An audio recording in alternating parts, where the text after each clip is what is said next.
I can see this is a subject of great interest to everybody. It's personal to all of us. I'm sure that by the time we've all reached this age, we've had some experience with losing someone we love to death, and we all are expecting our own demise. Maybe. So it's something we can't escape. It's very, and we have the four wise women here who are going to give us different aspects of this subject of the end of life. So we're going to start with Joe and then move on to Pat. Susan has a video, and Cordie has some things about what we all should be thinking about as we face the inevitable. Okay? Go ahead. Joe, it's yours. My job is to talk about the early days of hospice care. Dame Cicely Saunders was a nurse working with terminally ill patients in England. Can you hear? Yep. Okay.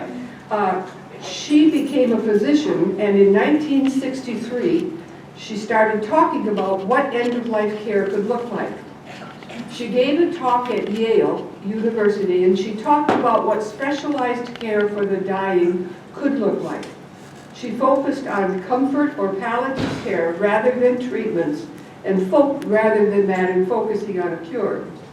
During this talk, Dr. Saunders presented pictures of terminally ill cancer patients before and after receiving hospice care. The difference in patients' appearance and overall well-being was astonishing. This one talk began the discussion of end-of-life care in the United States. So in 1965, Florence Wall, Dean of the School of Nursing, invited Cicely Saunders, and that's the talk I just talked about. In 1967, she created the first hospice, St. Christopher's Hospice, in the United Kingdom. Florence Wall, again, took a sabbatical from Yale to work at St. Christopher's Hospice.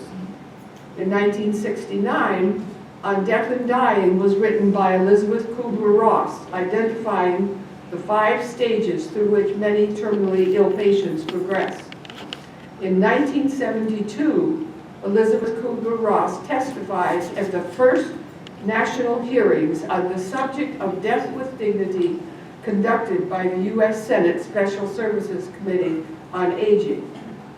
In 1964, Florence Wall again, along with 2 pediatricians and a chaplain, founded Connecticut Hospice in Branford, Connecticut, and that was the first hospice. And what I'm going to tell you by the next dates are what happened in the next 20 years in this country. In 1975, the first National Hospice Symposium on Hospice Care is convened in New Haven, Connecticut. In 1977, the second National Symposium on Hospice Care convened in Branton, New Jersey. And also in 1977, Barry Keene, who was head of a health committee at the legislature in California, began to work on end-of-life issues in the legislature. Wow.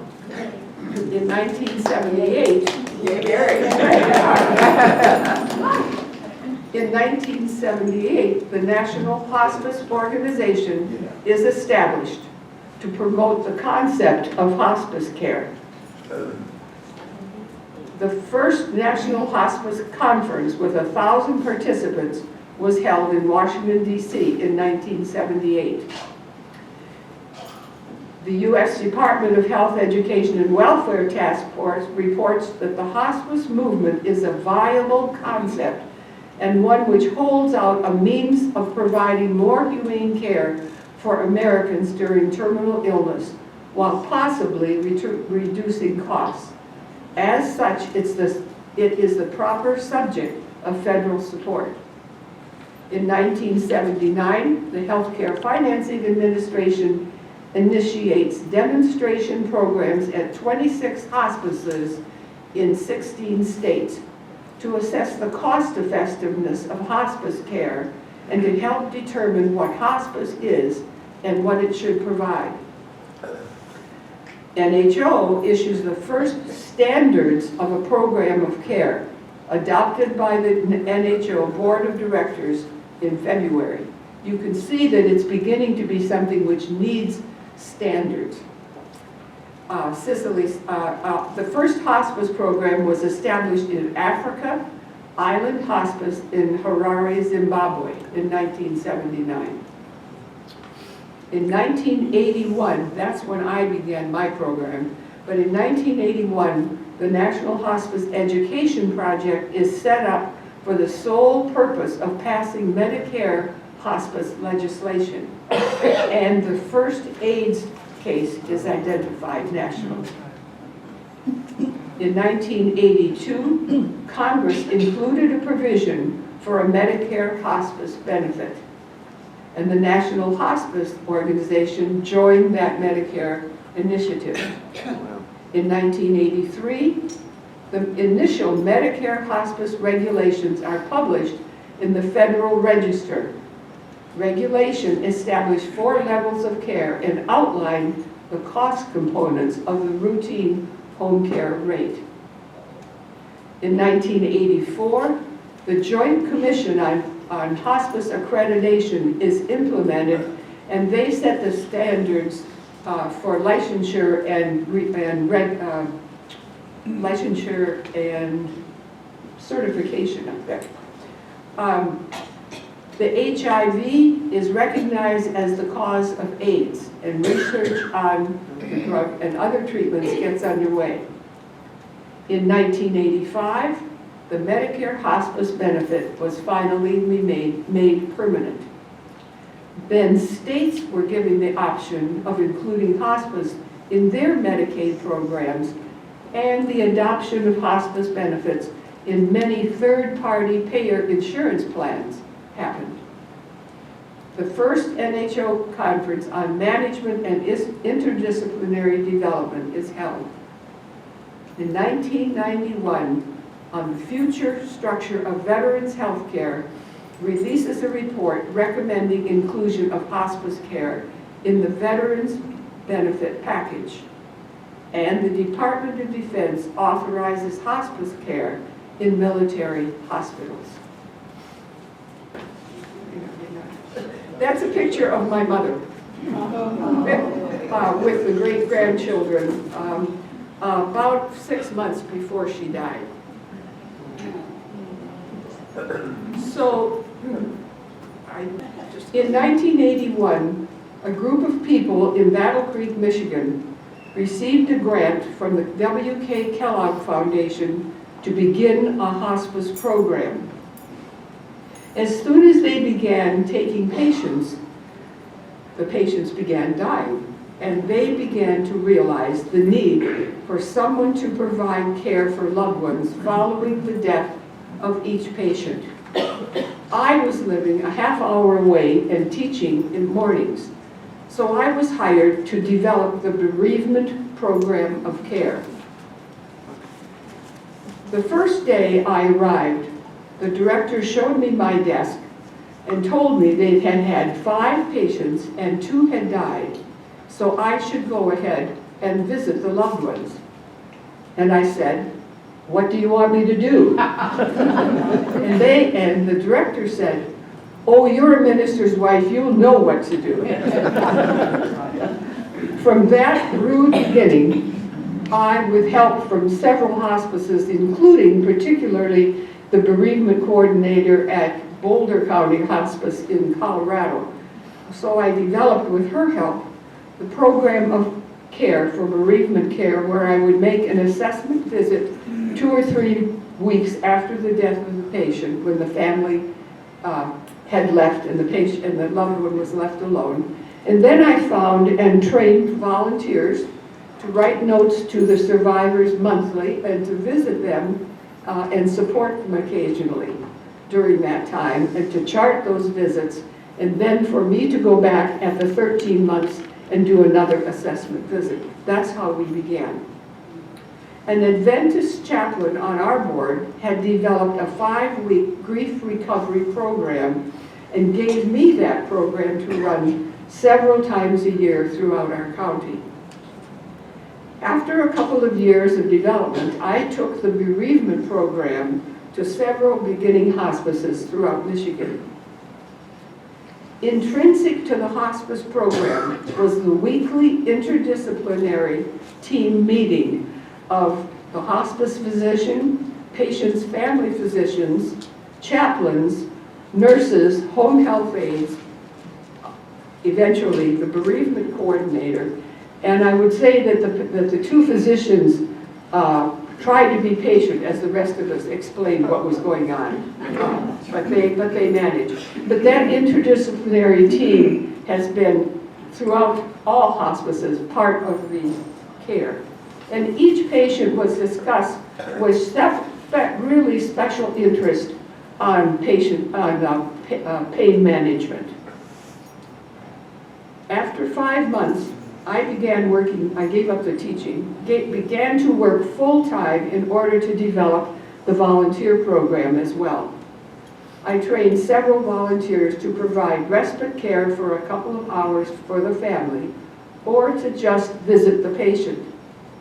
Some folks in this audience have been hospice volunteers, including Verna Porter, who got a small harp, learned to play, and took that harp to patients' homes to sit by the bedside and play. In our early days, the staff and volunteers would try to provide for a patient's wish as they were dying. What kind of thing would they really like to do? One really wanted to go fishing one more time. So he was bundled up and taken to the pond in front of our office, where he sat with his fishing pole for an hour. He didn't catch any fish. In fact, I'm not sure there were fish in the pond, but he had a fine time. Another patient loved to go raccoon hunting and then clean and cook the coon. He longed for a bite of coon one more time. So we found a man who killed a raccoon, cleaned and cooked it, and gave 2 bites to a happy man. In 1986, our second young director left the program. She had convinced the board that she knew all about hospice, and in fact, she did not. When she finally left, I decided I would not work for another sweet young thing. Either I would become the director or I would leave. I became the director. And I remained in that position until I retired in 1999. In those years between 1986 and 1999, we began billing for hospice services which were given to us at the hospice Medicare gave us $46 per day for each patient whom the hospice physician had qualified for that. And for that $46 a day, we provided all the services you've heard about, including visits by all the staff and all the medications related to the terminal illness and the 13-month program of care. So once the patient came on our service and qualified for these hospice and Medicaid and private insurance benefits, they did not see another bill. After the government realized those savings, they began, as I told you, having Medicaid have the same reimbursement and also the private insurances. In those years, our program expanded including caring for terminally ill patients in nursing homes and in assisted care facilities. And you know, here the hospice program has come in many times to provide care. We also provided care and expanded into 2 neighboring counties, and that expansion happened throughout the country. In the eastern side of Michigan, a program out of Detroit took over programs all the way up the east side of Michigan so that the programs could provide the care and the administrative services and billing was done through the program in Detroit. And those kinds of things happened throughout the country. Hospices joined hospital systems. And finally, in 2006, I retired in 1999. Finally, in 2016, my husband was dying, and he was in a memory care facility, and hospice services were brought in for him. The program that was brought in had just annexed my program, and so it was part of the original program. And the social worker who arrived to do an assessment visit to see what we needed was a social worker I had hired in my early days of hospice care. So for me, hospice had come full circle. In 2017, 1.49 million people received Medicare services. I'm going to turn it over to Pat.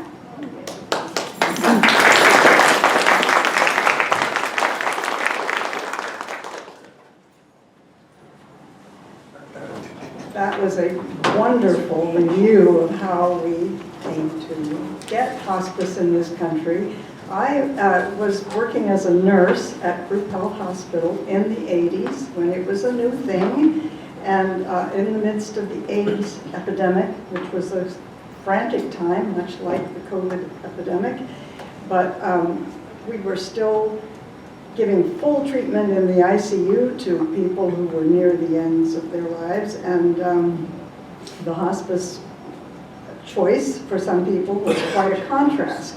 Anyhow, I personally saw the difference in what it was like to die after all the technical help that those doctors are trying to give, and on the other hand, being left in peace and quiet with your family and close friends and so forth.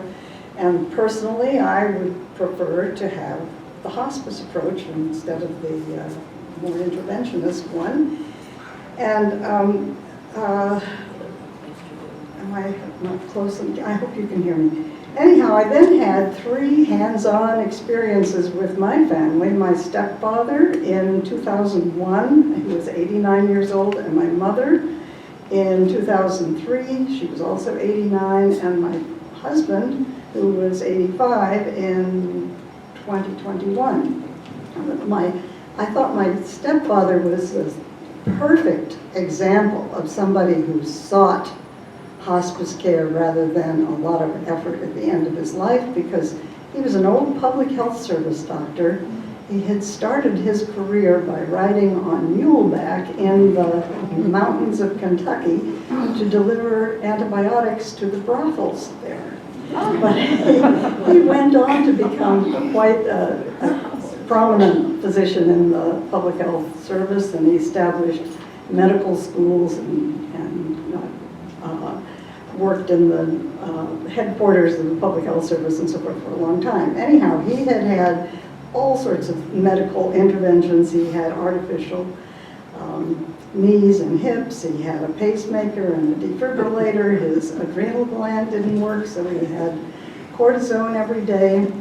He was having a lot of problems at the end of his life, and he had made it very clear to everyone that he didn't want any intervention. Unfortunately, and he used to say, you know, pneumonia is the old man's friend. And alas, he came down with pneumonia on the day before 9/11, 2001.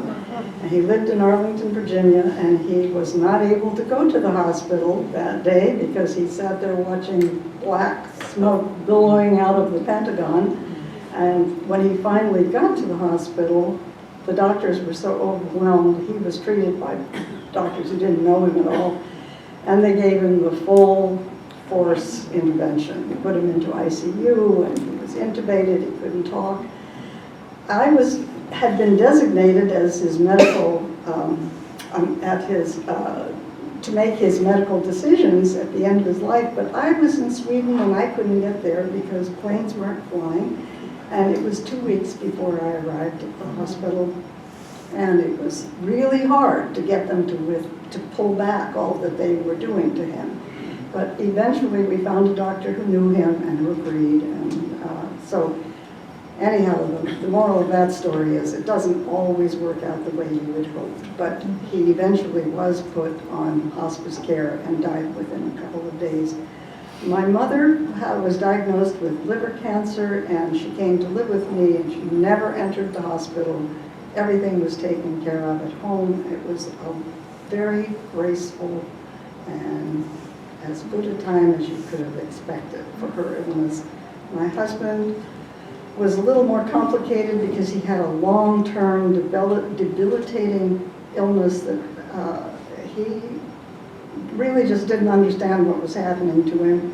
That went on for like 10 or 15 years, and eventually he was diagnosed with pancreatic cancer, and then he died within 7 months of that. And he didn't really get to use hospice services until the last few days of his life as well. So I guess I state all of these things in order to say, be sure you have somebody who really knows what you want. I've got my own Holst form. It's very faded on one side, still bright green on the other. And make sure you talk to your doctor about this, because there are nuances to it. You can say you don't want any treatment at all, but you might get a little something or other that would be easily treated by an oral medication, and you don't want to rule that out. So make sure you tell them exactly what it is that you want. And lastly, I would like to recommend a wonderful podcast that I've been listening to. It's called The Final Say. It's by Deborah Jarvis. You can find it wherever you get your podcasts. It's a way of becoming, she interviews people who are nearing the end of their lives. A wide variety. There's a lot of humor in it. It's very easy to listen to. And I think it will help all of us become more comfortable talking about these issues if you have a chance. And Deborah is here with us today, so maybe after we finish, wave your hand, you can have a chance to get some information about her podcast. I think you'll find it really, really helpful. All right, move on to Susan. Yes. My comments are going to be a little different. I worked with dying children, and I know that sounds horrible, but I loved that job. I worked at the Fred Hutch Cancer Center in the 1990s when the only treatment done there was bone marrow transplant. People came from all over the world because at that time the Hutch was the best place to get a bone marrow transplant. In fact, this procedure was actually developed at the Hutch by Donnell Thomas, who got a Nobel Prize for it, and he was still on staff. I knew him. Because patients would be in Seattle for a long time, from 3 months to a year maybe, for this treatment, they would often bring their whole families. And I ran a school for both the healthy kids in the family and the pediatric patients. The Healthy Kid program is a fascinating thing that I really love, but I don't have time to talk about it. But I am going to talk about our pediatric tutoring program. Those kids were, most of them, extremely ill, and many would die. But we felt that tutoring was a positive and hopeful thing, and implied that they would return home, return to school, and need to be up to date in their schoolwork. I'm going to talk briefly about 5 kids. Julie was 13 when she was told that the treatment was not working and that she would go home. I asked her what she planned to do, and she said, "It will be great. No school, and I will watch every movie I ever wanted to see." So she had a great attitude. Another was a 15-year-old boy named Henry, and I was holding his hand as he died. He had a huge family, and because of that, his parents were rarely at the hospital. But there was a kind of humorous story about that family. When his father came to enroll the kids, I thought he had kind of an unusual outfit. He looked like he was Amish or Mennonite, and his little girls definitely looked that way. And so after he enrolled all 8 kids, I kind of made an assumption about his religion. And because I took the kids in the school van on a field trip every Friday, the healthy kids, I thought I should ask, "Is it all right for your kids to ride in the van?" He looked insulted and said, "Of course they can, we're not Amish." They were actually German Lutheran, which is much like Mennonite, I guess. Then there was Cindy. She was 5, and she loved the book James and the Giant Peach. And so every time I tutored her in her hospital room, I would read from that at the end, and I was reading from it as she died. Then there was Ryan. Ryan was 12, and he loved baseball. Janie Moyer was a pitcher for the Mariners at that time and was very involved with the Hutch, and as was his wife. She volunteered at my school. He would give me his box so I could take a load of kids to the Mariner games. But the patients couldn't go on those because they were not supposed to be around a lot of other people. So one time he gave me some tickets that were right along the first baseline, and I took Ryan, who loved baseball. At one point, a foul ball flew over our heads, and a man behind us caught it. And so I whispered to Ryan, I said, "Take your hat off." Well, of course he was bald, and so the man gave him the baseball. And Ryan was thrilled, and he died a few days later. Finally, there is Jarrett, and Jarrett is just a major story in my life, and he is the one we will see a video about in a few minutes. Just a little background. Normally, I was the tutor of the middle grades, maybe 4th through 8th grade. I did not like to work with the little kids. They were cute, but you had to do arts and crafts, and I wanted to teach math and social studies, and not that little kid stuff. However, the teacher who normally did the young children, real young children, had a very big caseload, and I didn't at the time. So I said, "Okay, I'll take him." Best decision ever. This child was remarkable, and as was his family, and Lowell and I became very close to his family, and to this day visit them in Kentucky. Jarrett was extremely smart and funny, and never met a stranger, and had no filter. I believe that's what he and I had in common, actually. A couple of Jarrett stories, and then I'll show you the video. Jarrett had Ewing sarcoma, and at 2 he had to have his leg amputated. Didn't faze him. One day, he and I were at the school when the mailman came.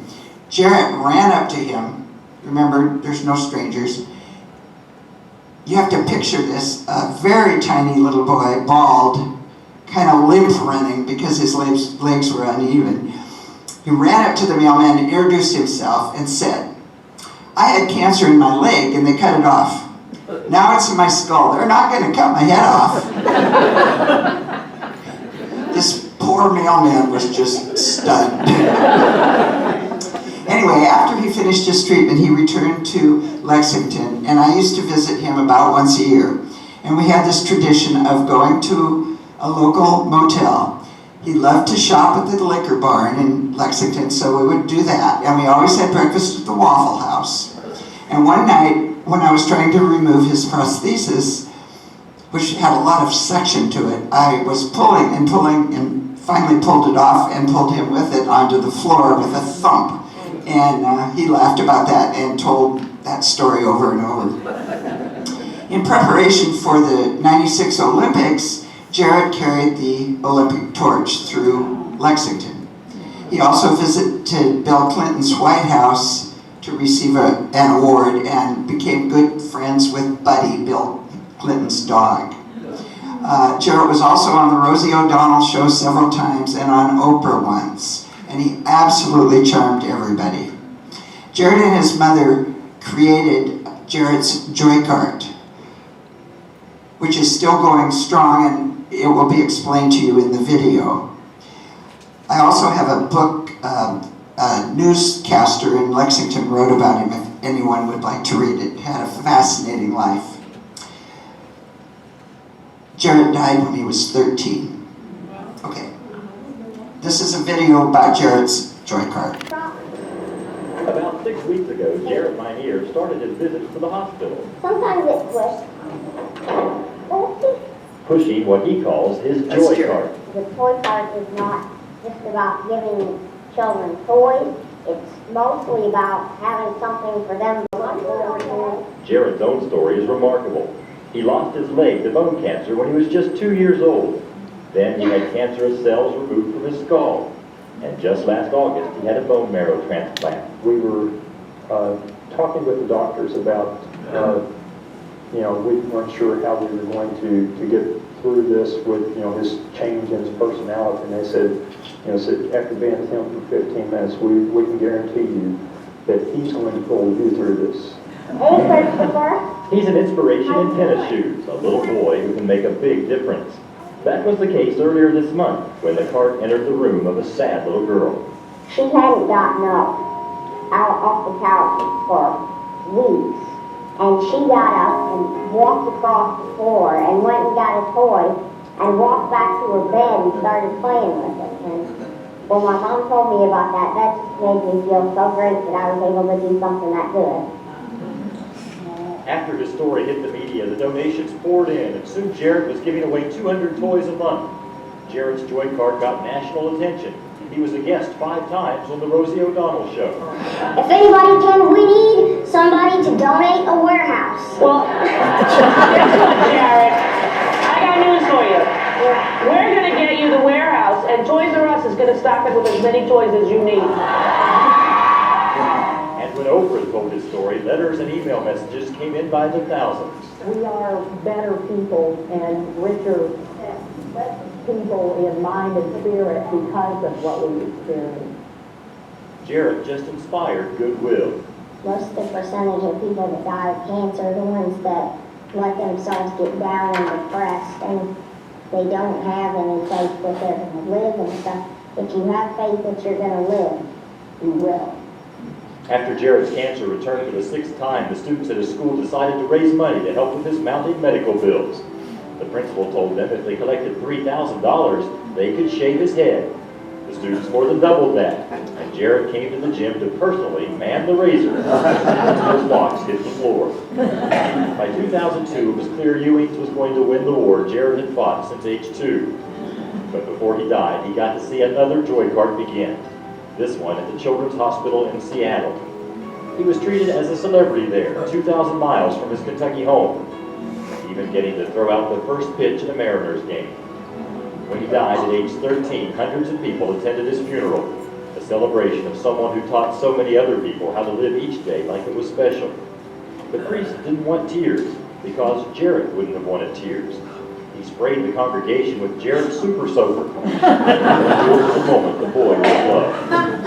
When he first started the Joy Cart, I asked Jarrett how long he wanted it to continue. As long as I can keep it together financially and mental-wise, I am going to keep the Joy Cart rolling.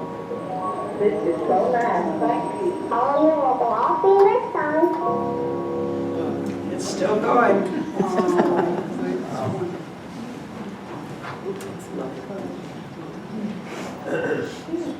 I'm going to talk about healthy aging. And here at University House, we have all the priorities that research has shown that we need for successful aging. First, we have physical fitness. You all know about that. Second, we have brain fitness, and everybody has an opportunity to participate. We have nutritional fitness. We certainly have a variety in our diets and hydration. We have spiritual engagement.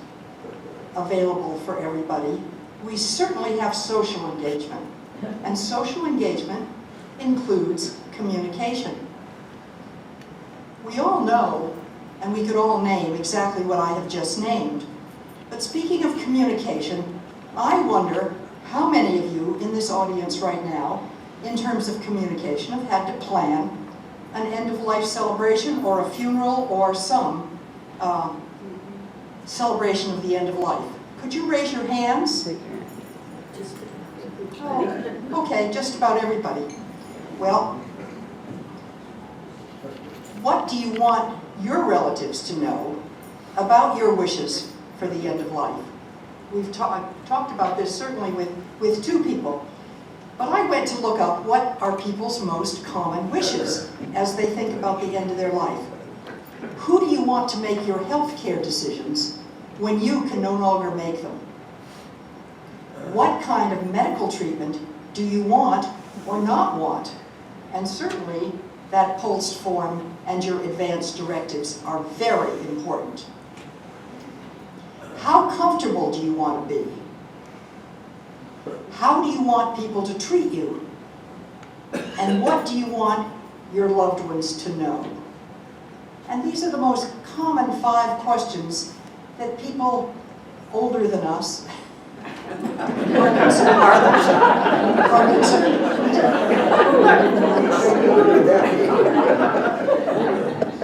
I wonder if you sitting in the audience realize that people spend 3 times more when paying for someone who dies versus someone who pre-plans.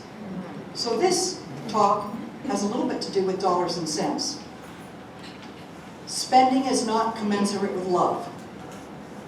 And families, of course, should never overspend when the person, that's not their wish.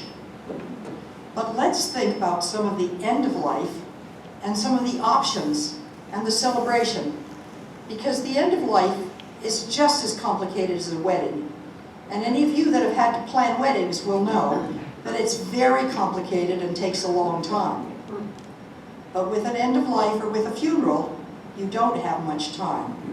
So best we all get together and pre-plan. And when we think about spending, we think about a lot of things. We think about the grave site or the cemetery preparation. We think about memorial markers. Do we want to have gravestones, or do we want to have bricks, or do we want to have a brass plaque put on a bench that I saw this week in Wallingford Park where it was dedicated to somebody? Do you have burial insurance? And I will go over that a little bit later. What is the venue for all of this? What is the guest list? Here at University House, we're lucky. Usually we get something in the elevator, or somebody said there's going to be a service. And we're all invited, and we can participate or not. Then there's music, certainly photos, and who does the photos. I'm not sure how many of you participated in Bob Fujimura's remembrance up in the gallery, but not only did he have a wonderful display of photos from the time he was born all the way until just a few days before he died, but any of you want to come and look at this after, this is a card that was handed out, and it's a very simple card. He loved to walk. Here he is in the garden, and with his dates, and it says, Bob Fujimura, I lived a good life. And that was passed out to us. Then you think about the casket, the shroud, or the urn, and I'm just going to tell you a side about, I used to have all of my students plan their funerals, and they would go into the mortuary and they would look at the caskets, and I had people in solid gold lining their caskets with satin, and I had also students that were looking at the plain pine boxes. But caskets are soup to nuts, so that's an interesting one. And of course, it could be a shroud, it could be an urn, and I'll talk a little bit about a cardboard box. Then you think about the service, and sometimes before, sometimes after the person's death. And I'm thinking, I don't know how many of you participated in the Zoom service for Roy Grundy, but it was typical in many ways, a beautiful church service that we had to watch on Zoom because it was right in the COVID time. So services are important. Then there's releases, and I don't see this being done so much. But in the past, I have seen and heard about doves being released, butterflies being released, balloons being released. And last summer, somebody had a fireworks display on our island for somebody. So that's a consideration. Programs, do you have a program? What about an obituary? What about cards like Bob family produced? Then you have to think about the clergy. Who do you involve? Do you involve a minister? Do you involve a rabbi? Do you involve an imam? Who is involved if you want some sort of a religious service? And then I'm going to talk about scattering ashes. And I'm going to tell you the story about scattering my mother's ashes because she was a volunteer in a botanical garden called Ho'omalahia on the island of Oahu. And where she wanted her ashes scattered was in the botanical garden where she'd spent hours and hours and volunteered. So we went and asked the garden and they said, oh no, we don't do anything like that. But they had picnic grounds that they had every Sunday. They had picnics. So the family took a box and didn't realize how windy the day was and went to scatter my mother's ashes. And she would have loved it because everybody left there sort of looking like ghosts because the wind was blowing so hard. Medical certificates certainly are important, and you must have them. And these are just some. I'm sure all of you would add something to this list in terms of costs, both in dollars and cents and time. This week, I was looking at some things on the internet, and the people must have gotten notice that I was interested in death. So I got a big something across my internet that said burial insurance.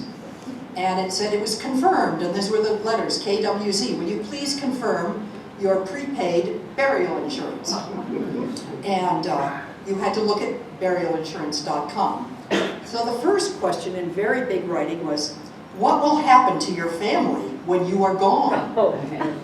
Then it said next, will you be left with a financial burden of paying for who will be left with the financial burden of paying your funeral expenses? Even bigger caps, do not let them suffer. Take control of your final expenses with burial insurance. Learn more, go to burialinsurance.com.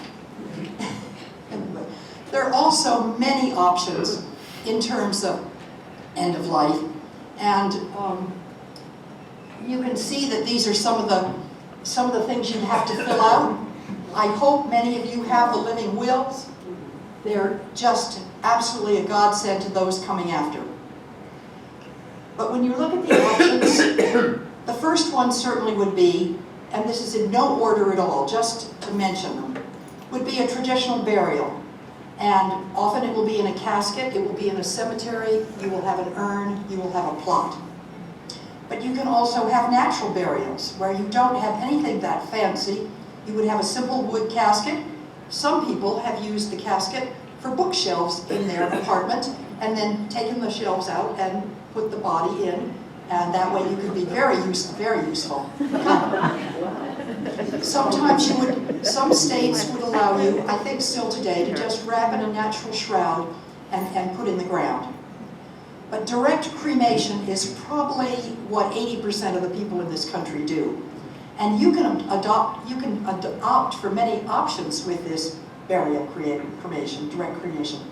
I don't know if you're familiar with the Neptune Society, but the Neptune Society is a nationwide cremation society. So if you were caught somewhere and you needed to cremate a body, you could go to Neptune Society and find out what was available.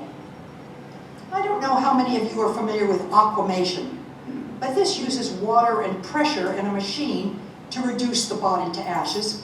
And the advantage of this, and we'll go through the costs in a few minutes, are that it takes about 1/8 of the energy that a regular cremation would take of a body. Then there's organic reduction. This is human composting. And this takes about 4 to 6 weeks. and you end up with pounds of nitrogen-rich soil. And if you have a place to put the soil, terrific. If you don't, you can go to earthfunerals.com, and they actually have a plot of land, I think on the Olympic Peninsula, where they have places where you can put the soil and you get to put the tree of choice on the top. So there you have a living memorial of a tree. I think this certainly follows along with the ashes to ashes and dust to dust that we hear about. There is a body donation to medical schools or parts of the body. Sometimes you could take just your eyes or another organ or something, but you can donate it to a medical school. I just would like to tell you a story about it because my mother, before she was scattered in Ho'omalahia, wanted to be given to a medical school. So we talked to the University of Hawaii, and yes, they wanted her body. They were very interested. So as soon as it was ready, we gave them her body, and we heard nothing, and a year went by. And the second year went by, and I called the university hospital, the university medical school, and I said, when are you going to use my mother, and what are we going to do? And they called and said, well, you know, we have an overabundance right now of bodies. And we have put her in formaldehyde, and it might take 2 or 3 years. And I said, well, it's almost 2 years. And they said, well, just wait a while. Well, about the 3rd year, her ashes were given to us, and we were able to scatter them. So that's another question about medical schools.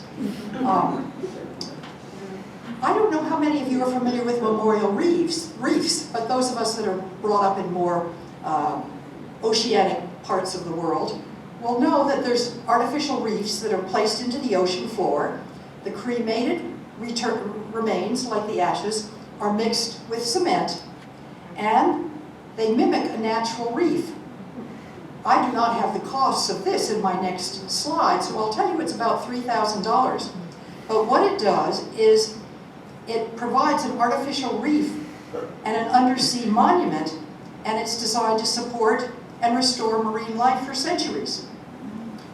Also, I don't know if you know, but the ferries on Puget Sound will stop, and you can drop a box.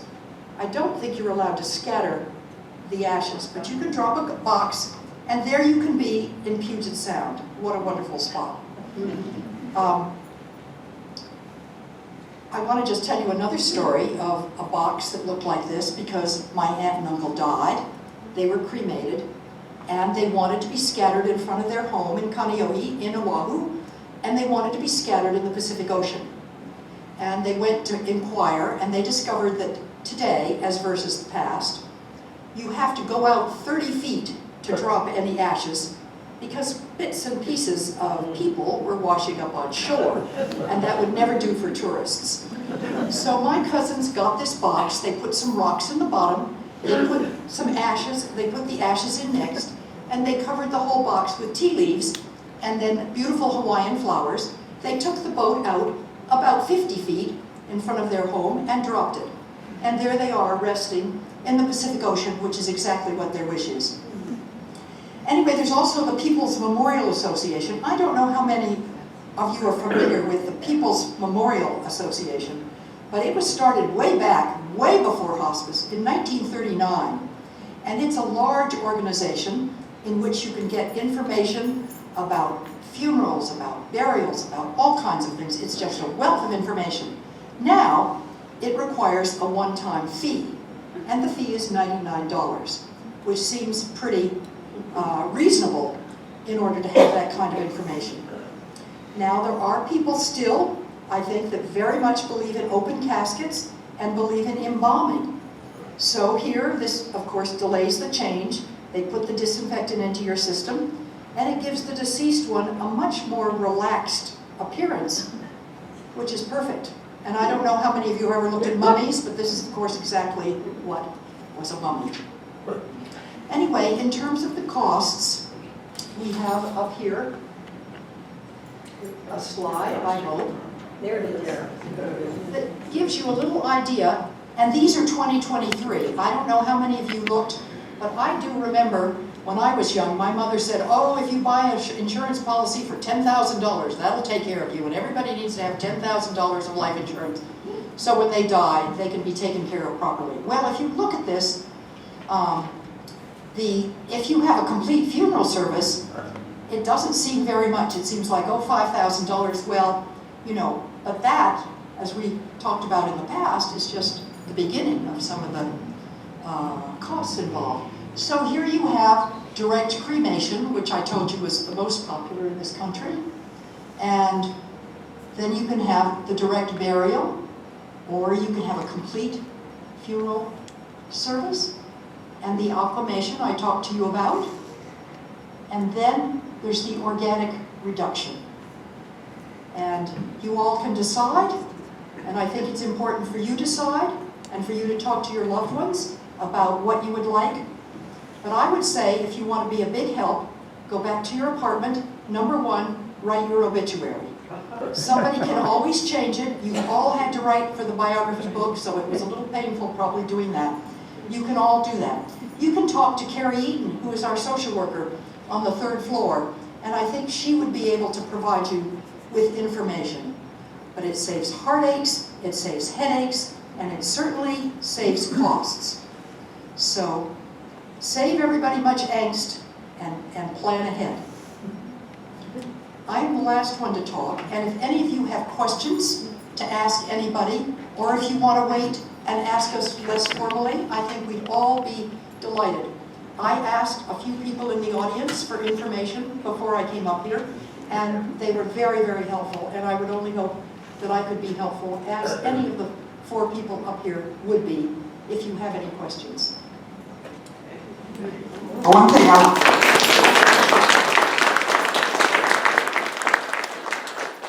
want to make sure that everyone realized that Deborah Jarvis is here. She brought her cards.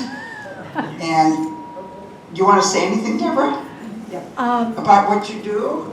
Well, I just want to say this was wonderful. Well, you guys yeah. were great. So I have a podcast where you want me to use the microphone? We don't have Laureen, so does somebody want to be the microphone out? I'll get another one too. Okay. And I'm standing up here holding this cup. So I've worked in hospice and the hospital for, almost 40 years as a chaplain. And even now, I am astounded at how difficult it is for people to talk about dying and death. And sadly, I'm including medical staff. And so I wanted to start a podcast where I could kind of normalize that conversation and get people comfortable with it. And not just talking about dying and death, but also learn some things about life. And so that's how this podcast was born. It's called The Final Say, Conversations with People Facing Death. And so everybody that I interview is facing their own death. And it's one of the most fun projects I've ever embarked on. And one of the reasons is, and some of you may already know this, it's hard to find someone that is comfortable listening to you talk about death. I mean, most of the time you bring that up at a dinner party and it's like, is it time for dessert? We want to get out of here. So that's why I'm here. And I also just sort of wanted to see where everybody here is around talking about this. And you guys did such a great job.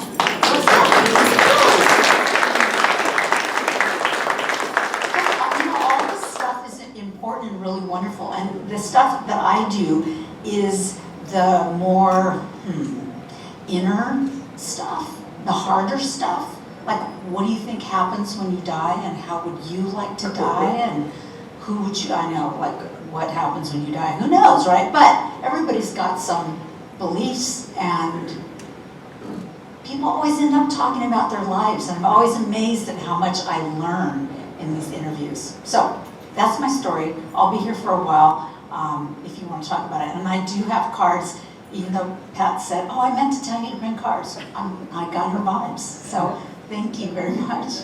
I'll pass it. Anybody have questions? A couple of things to say. Is it true still that the ferries will stop to let you? We did that with my mother-in-law.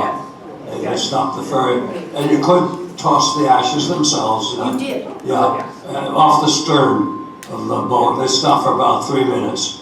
And I've been on the ferry other times when they stop for other people. They've done that. Yeah. I'm a little negative about writing one's own obituary. When other people write them, they don't say anything negative. They always say wonderful things about the dead person. They leave out anything bad. And if you do it yourself, it's sort of bragging. If you say how wonderful you were and you never did anything wrong. Thanks for all of your contributions. I just wanted to add two little things.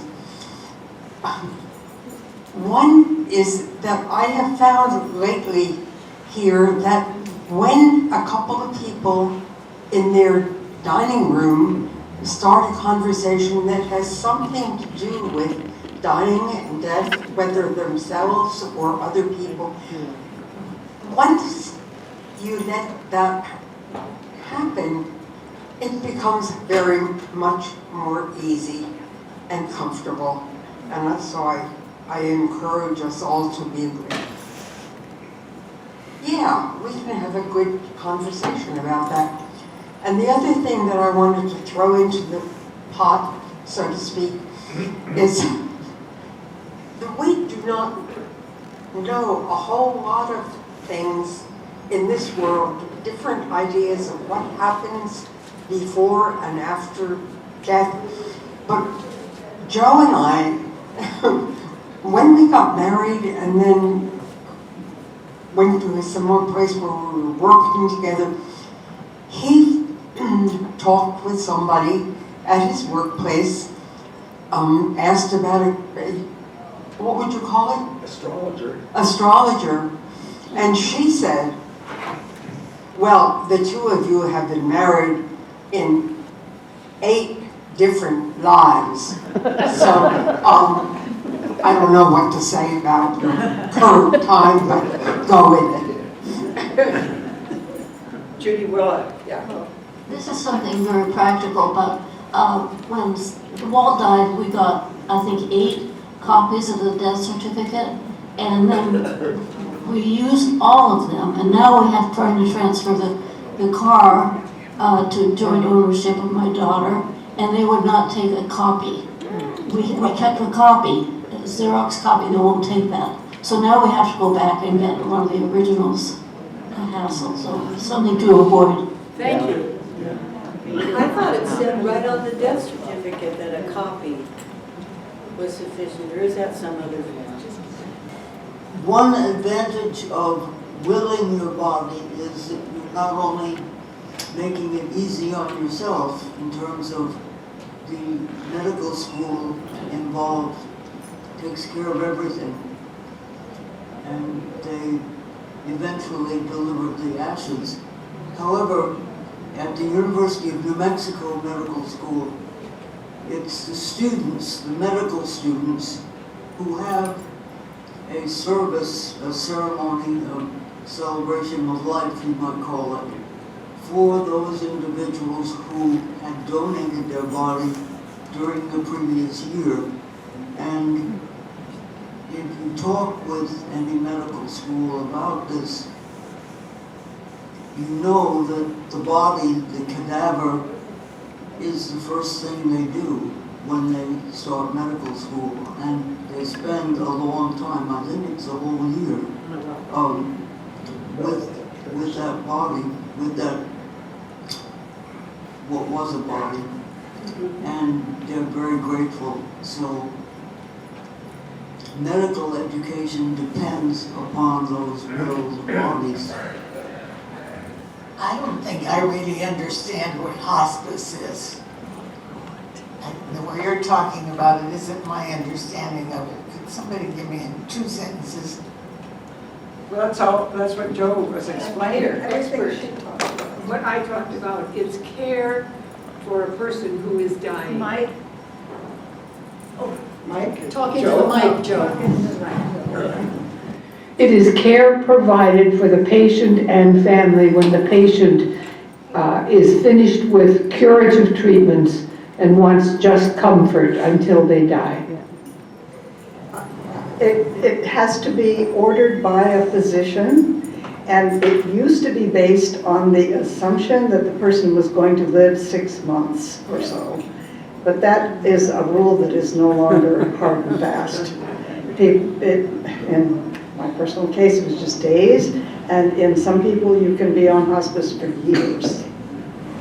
A comment on wills. A few years back, we consulted an attorney. He said, get rid of all your wills.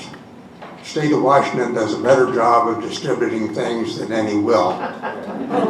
Well, now, I have only one direct heir, so I don't have anything to will to Cousin Julie and all that sort of thing.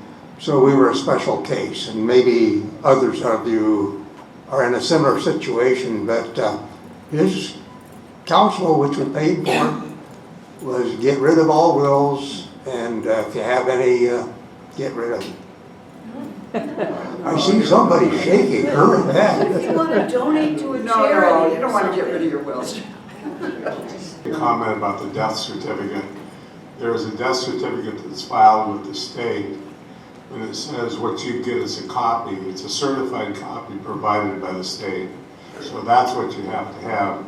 You can't have photocopies of that because it has to be certified by the state. They are copies, but they are different copies. Thank you. Speaking of death certificates, can anyone buy a death certificate or get one? Yes. Can anyone? Anybody can get a death certificate? Yes. You mean for on another person? Yes. I mean, Yes. And how, and my question is, where do I go to get one? King County, vital statistics. And I ask for a death certificate of the name of the person I want. Yes. Oh, it's a public record. At King County vital statistics. Like a birth certificate. Thank you. The death certificate, as I understand, in most cases is a matter of public record. Yes, it is. So you can get a death certificate, unlike a birth certificate, which is a little different. I just thought I might mention Woody Allen's quote about death. He said, I'm not afraid of death, but I just don't want to be around when it happens. Judy, I just want to say one thing, because I always have to say one more thing. I have to tell a story about writing your own obituary. I was in a bridge group when we lived in Atlanta, and we would go down there in the winters. And there was one of the bridge players was a very unpleasant woman. She criticized all her opponents. She bragged about her life. She swore during the games. I mean, it was just, she was very unpleasant. And nobody liked her, but she was 95. She was a good bridge player, and we let her keep coming.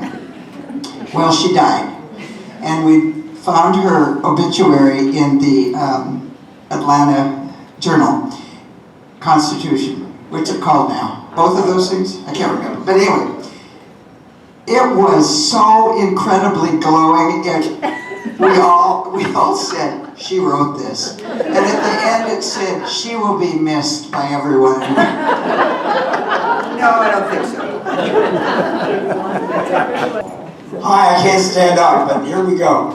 If you want to give your body to the UW medical school, don't mention if you ever had hepatitis. It's none of their business. But when I was 16, I had what was called serum hepatitis.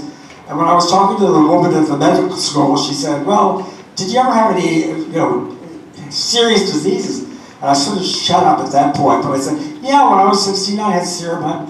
She put me on hold for a while. I listened to some elevator music. And she came back and said, no, we don't want your damn body. It's too dangerous. Oh, boy. Just a word to the wise. Bye-bye. Just a bit of information, and I'm sorry I wasn't prepared to talk. On Whidbey Island, there was a lady, she's gone now. She wrote a book called How to Take Care of Dying and Get On with Living. And that might not be the exact title. It's a wonderful book. When it came time that she felt she wanted to go, they even filmed it. and she had a minister with her, and they talked about it and all of that. And she took her pill, and that was it. But, you know, she had her reasons for leaving, but she wrote this book in time to share it with everyone, and it's available. I don't know, there's only one bookstore on Whitby, but it's something like How to Take Care of Dying, and it's all the things that we're talking about and how to get on with living. Okay, thanks for that, and thank you for all your comments. We've run over time already. Judy wants to... Okay, you've got the microphone, so go ahead. Okay. I'm going to be 85 in 3 years or something, and I've decided I'm going to ask people to tell me what I did for them, or what I want to know when there's a funeral that I can't be at. I want to know how I affected, and it could be positive or negative, but I'd like to get that before I die. Thank you. Thanks, everybody.